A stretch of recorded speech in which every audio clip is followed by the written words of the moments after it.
አሁን ለምሳሌ አንድ ሰው ካህን ሆኖ ቅዳሴ ገብቶ ምን ይላችሁ ይችላል? እናንተ ብር ቀምታችሁ ሊሆን ይችላል፣ ብር ቀምቷችሁ ሊሆን ይችላል። ግን ቅዳሴ ገብቶ ምን ይችላል?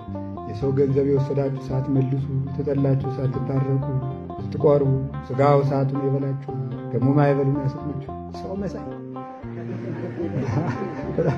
አትሉ? እንደዚህ እንላለን አይደለም እንዴ? እንደዚህ እንላለን። ሰው መስሎ ደግሞ እዚህ እንዲህ ሲል ሰድቧችሁ ሊሆን ይችላል። ቂም ይዞ አልታረቅም ብሏችሁ ሊሆን ይችላል። ቅዳሴ እየቀደሰ ነው። ቂም በልቡናው ቂም ያለበት ሲኖር አይቅረብ። አንተማ በእጅ አድርገው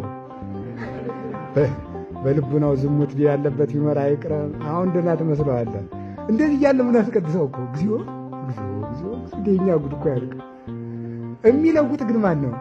ክርስቶስ እኮ እኛ ምን ጨነቀ?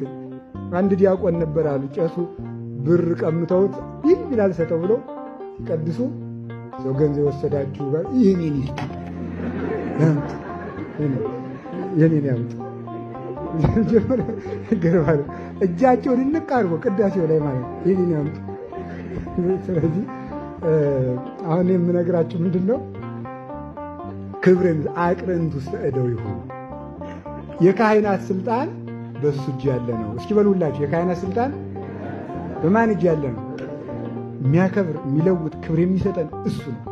ሰው የፈለገውን ሊሆን ይችላል። ፀሐይ በቆሻሻ ኮሬ ላይ ብታበራ ኮሬው ፀሐይዋን ያቆሻታል?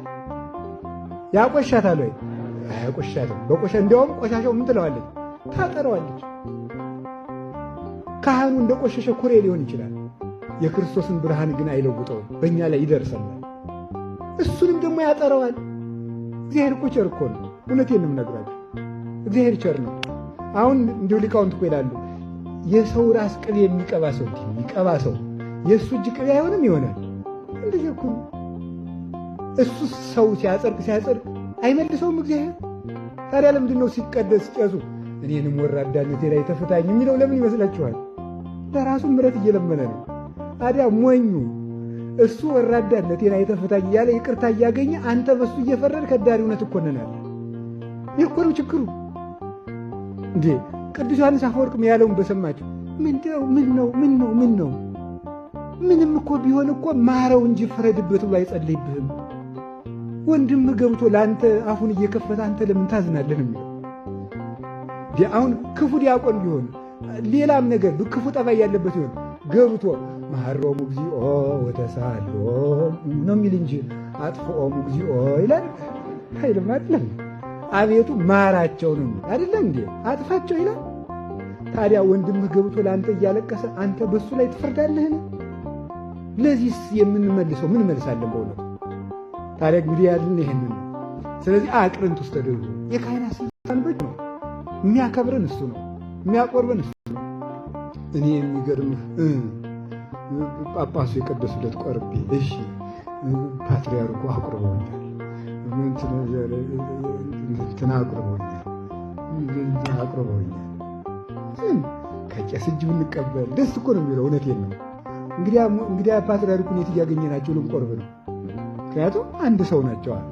ታዲያ ምንድን ነው ከቄስ እጅ ብንቀበል፣ ከመነኩሴ ብንቀበል፣ ሀገባው ቄስ ብንቀበል ዝም ብሎ በቃ ዝም ብሎ ቃለ እግዚአብሔር ቢያቃና ቢያወላግደው ቢያጣምመው ዝም ብሎ መጥቶ ዝም ብሎ አሐዱ አብ ቅዱስ አሐዱ ወልድ ቅዱስ ብሎ የሁለት ሰዓቱን ቅዳሴ በአንድ ሰዓት ተኩል ቢያሯሩጠው ቤቢ የሚለውጠው መድኃኒዓለም ፍርድ ለራስ ሰው ሁሉ የየራሱን ሸክም ይሸከማል። የሚያከብረን እሱ